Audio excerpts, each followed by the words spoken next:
So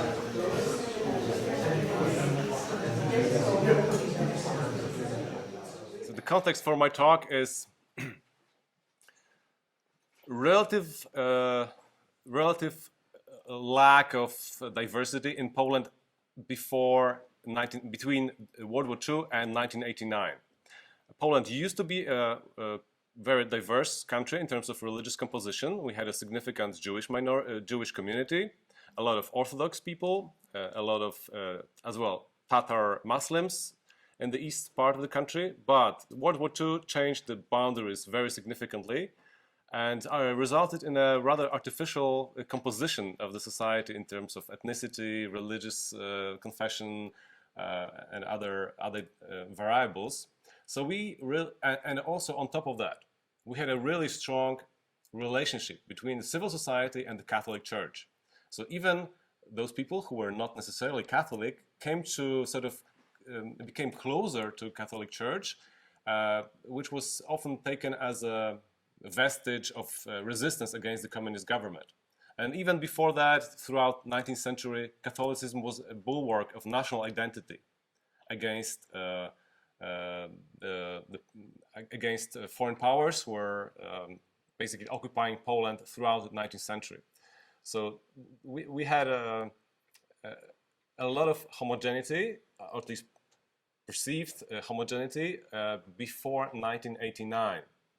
The state the communist state was officially hostile to religion, and was not very happy about either the Catholic Church or any other religions, especially new religious movements. So, for example, we only recently learned that the Hare Krishna movement in communist Poland was extensively scrutinized by the secret services. They wanted to understand who they are. Is this really religion? Are they just conspiring to overturn the regime? They wanted to understand this and any other movement, religious movement as well.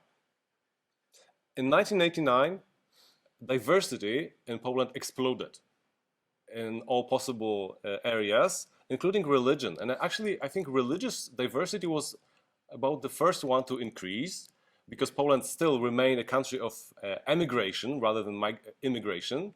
But foreign missionaries started to arrive and promote different faith, different religious organizations. And also for the Poles who were used to a monoculture, this was exciting. They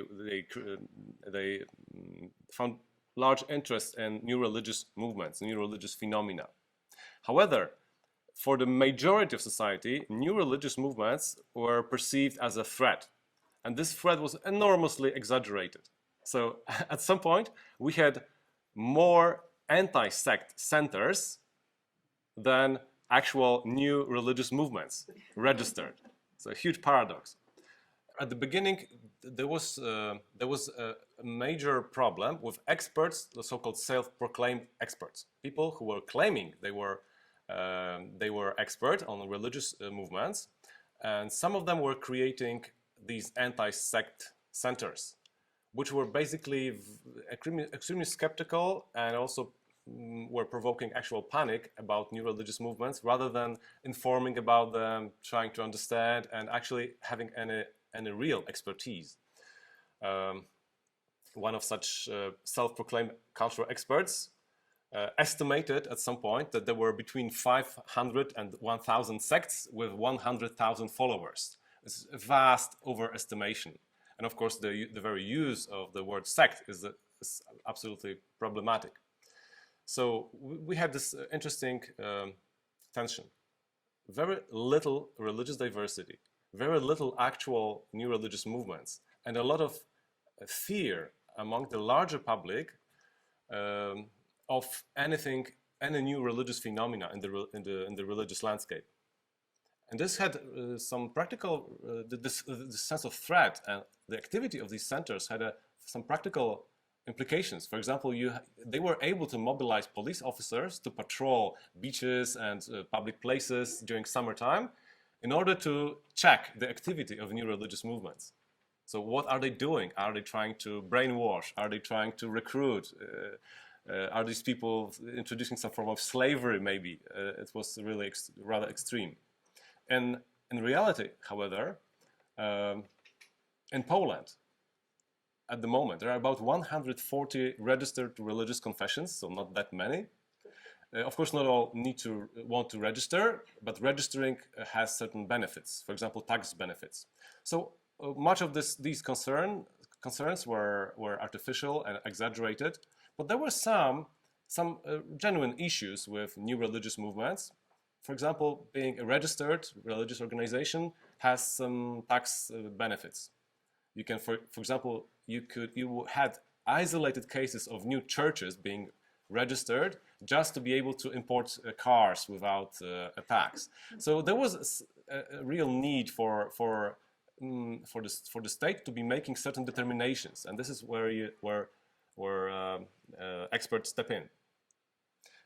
Interestingly enough, I was recently checking the website of the police, the central website of the police, and it still has a lot of this anti-sect thinking. So this is a screenshot from their website, which says how to know whether your close ones are under the influence of a sect, and this is really a legacy to this anti-sect type of thinking. So, in my opinion, or from my research, it results that cultural experts in religious matters had two main tasks to perform. The first one was assist the Ministry of Interior at making decisions whether to register or deny registration to new religious bodies. There was a special department at the ministry to do just that, and they were routinely seeking expertise from academic religious scholars. The first one is connected to a provision of our criminal code, which still exists, is still being enforced.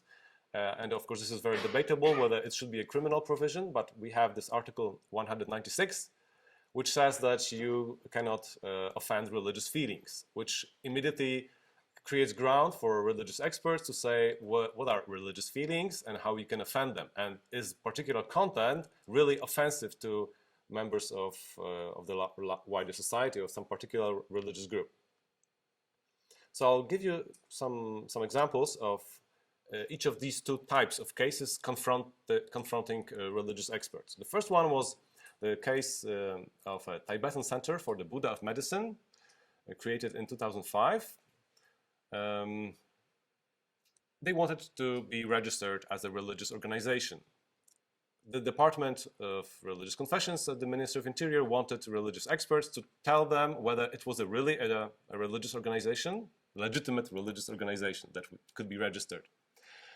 And the problem was that at the first glance, it seemed like the guru of this group was having a healing practice, was offering healing practice. So he was running a business and charging people for healing. So the ministry wanted to understand whether was it a real religion or a religious body, or was it just for tax purposes to assist commercial activity. And the experts explained to the ministry that healing was part of the religious practice of this particular branch of Buddhism, but healing didn't require official recognition. So you could do healing without actually being a religious body. At the same time, they observed that there is a growing need for regulation, for some type of regulation, because these people were offering paramedical services, treating people in some cases, or using making certain promises and advertising their services. For example, you have a cancer, you can come to me, I will heal you. So wasn't this creating some sort of danger for the wider society to be misled by these promises?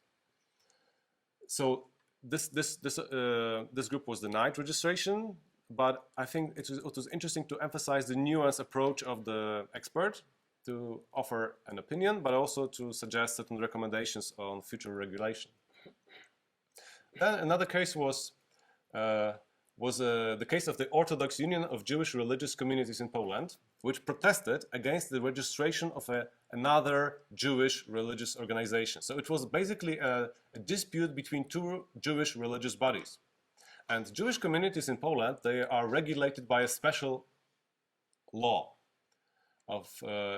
there's a special law that governs many aspects of an interplay between the state and the Jewish communities, which grants them basically certain autonomy and certain privileges as well, which I think in this case we could say that a more orthodox, more conservative Jewish group didn't want a more liberal, reformed branch of Judaism to enjoy the same privileges and the same recognition.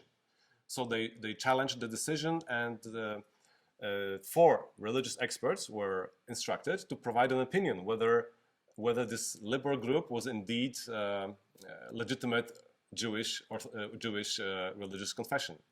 And they were recruited, actually they were instructed by the liberal group, and the conclusion was that yes, this is part of a larger branch, larger division in Judaism, and it's perfectly legitimate religious confession. And the court used this experience, these 4 opinions. However, courts in Poland typically instruct experts themselves, and when you provide them with a privately acquired opinion, they are much more skeptical. In this case, however, they were pretty reliant on this opinion. And of course, the other party protested.